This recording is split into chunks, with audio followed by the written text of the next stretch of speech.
Kaugnay po na nangyaring investment scam sa Mindanao, makakausap natin live sa studio ang financial analyst na si Astro Del Castillo. Astro, good morning. Igan, good morning. Good morning sa ating mga kababayan. Okay, hindi na bago yung pyramiding scam, di ba? Kahit sa media, regular yung natin, bigay ng babala sa ating mga kababayan. Pero bakit may ganito pa rin mga naging biktima? Ano ba talaga yung hindi mo dapat paniwalaan na kita mo pag nag-invest ka? Oo. Well, nakakalungkot nga, Igan, no, na hanggang ngayon, tuloy-tuloy pa rin itong scam na to at marami pa rin sa ating mga kababayan ay naluloko. No? Actually, itong mga scam na to talagang nakakatempt sa kanila yung malaking kita, katulad na nabanggit mo. No? It's really too good to be true. No? So, pag talagang sobrang taas ng kita na mukhang hindi ka maniwala, kailangan magduda na yung ating mga kababayan. Okay, kunyari ako hininga ng puhunan, ano ba yung legal na sa merkado na dapat kitain ko lang? Kailangan ba hindi lalagpas ang 10% o malaki na rin yun? Well, kung sa bangko, no, ang interest rates ngayon napakababa. Ang 1% mataas na, no? Halos time deposit na yan. Ang special deposit account, siguro abot na mga depende sa value, no? 3 to 5%. No? Kung mag-mutual fund ka naman, ang usually yield niya lumalabas ng 20 to 26%. No? But ito ay mga professional fund managers at magaganda yung reputasyon ng mga kumpanya na talaga nag-o-offer. No? So halos yun ang benchmark eh. Pero kailangan i-encourage natin na Igan, ang ating mga kababayan, na kausapin na rin talaga yung kanilang mga bankero. Hindi lang kung sino-sinong mga hindi talaga marunong sa industriya ang kinakausap nila. No? Okay.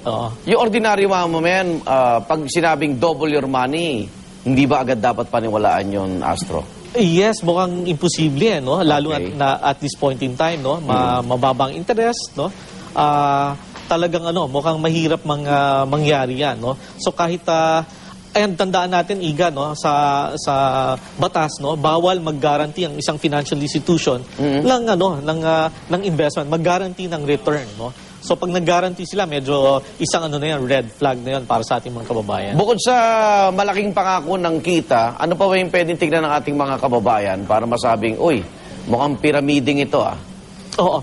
Well, number one, talaga yung background ng nung kumpanya, nung tao na nag-o-offer. Tapos pangalawa, usually wala tong produkto or serbisyo na nakasama, no? Talagang kwento lang, marketing ploy lang, marketing scheme lang na nangangako ng isang mataas na return at the end of the month.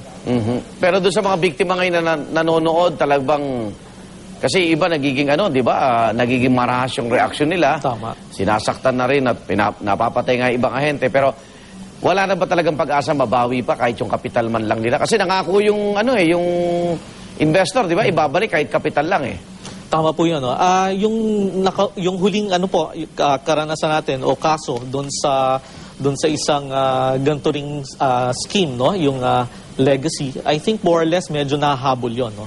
So pero ayaw naman natin gusto naman natin i-manage rin yung expectations ng ating mga kababayan. Siguro expect na sila ng worst, no. But ang pinaka-importante, they really have to move on, no. Itrato na lang nila ito na isang parang tuition fee sa kanilang buhay, no. Na isang expensive na aral na dapat matuto na sila, no, at hindi dapat kapalit ito ng buhay o isang marahas na aksyon. Okay. Maraming salamat. Si financial analyst po, Astro Del Castillo. Good morning. Maraming salamat, Igan.